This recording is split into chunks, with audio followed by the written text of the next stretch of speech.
Merhaba arkadaşlar, yepyeni haberlerle karşınızdayız. Mert Ramazan Demir yeni sevgilisiyle görüntülenmişti. Mert Ramazan Demir yeni sevgilisiyle Bodrum'da dudak dudağa görüntülenmişti. Ünlü isim sosyal medyanın diline düştü. Görüntüleri izleyen bazı internet kullanıcıları Afra Saraçoğlu'na benziyor ifadelerini kullandı. Mert herkeste Afra'yı arayacak ama bulamayacak ve onu geri dönecek.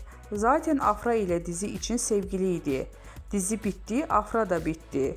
Olan Mert Yazıcıoğlu'na oldu şeklinde yorumlarda bulunmuştu.